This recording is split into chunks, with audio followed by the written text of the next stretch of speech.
Hi guys, this is Dr. Mary June. As we embark into this year, I know many of you are getting started with Step to CS preparation, and I thought I will tell you 3 truths about the exam that you need to know before you get started. This comes from almost a decade's experience of teaching students from all over the globe. So number 1, first of all, when you get started, people will tell you, hey, Step to CS is an easy exam. So actually, it is an easy exam, provided you know the nuances of the exam, provided you know the tactics, how to handle the case within that time period, and what to do, what the examiners are expecting. However, it is an easy exam to fail as well. This I know because many students come to me during their second attempt and third attempt, and it's really, really sad to see that if they had known how to do this exam, they would have passed it the first time itself.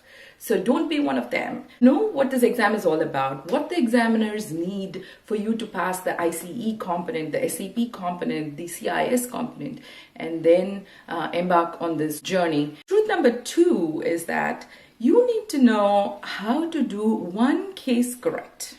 One case.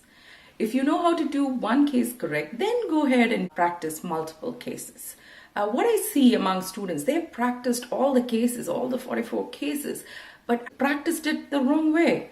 First, learn how to do one case correct from beginning to end, how to do the 10 Kickstarters, how to do the open-ended questions, the transitional sentences, what needs to be asked in history of present illness, and then the past history, and then how to do a proper summary, then what is a focused physical examination, and then how to do a proper closure with all the 6 points in. So once you know all that and how to do one case properly, it doesn't have to be under time at this stage of your prep.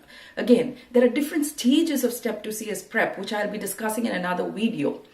But at this time point, when you are learning how to do one case correct, you don't have to worry about time. First, focus on getting it right.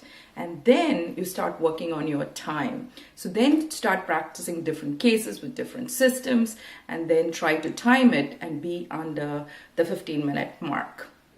And also, only after knowing how to do it right, that is, you're good with data gathering, then you go ahead and start doing your patient note. So without a good data, it just doesn't make sense to type a patient note. What if you don't have all the data? And of course, you'll finish your patient note on time, correct?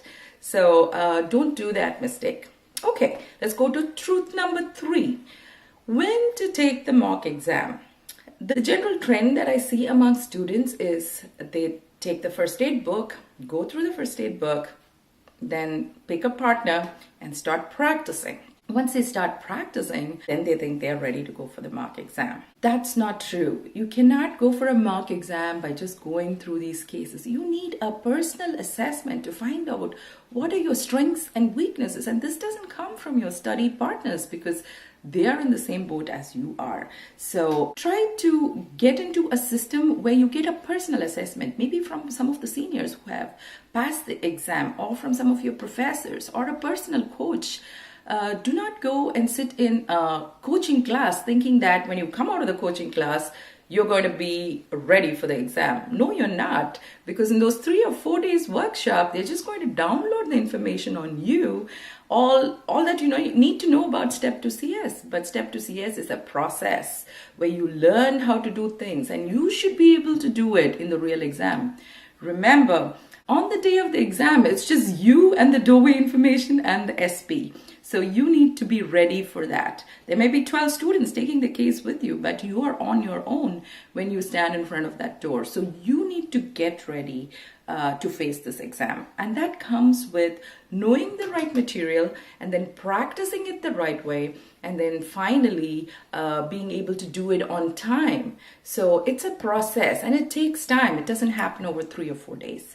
So with that, I would like to thank everyone for your time, and I hope these 3 truths about Step to CS helps you to pass it the first time. Guys, this is an easy exam. You can do it, provided you take the time to know what this exam is all about. And I want everybody, the mission at Target USMLE is to help everyone pass it the first time. I don't want to catch you the second time or the third time. I want to catch you before you go and take step to CS. And if you can do it on your own, that's great, but at least come for an assessment and make sure you're doing it right. Do it once, do it right.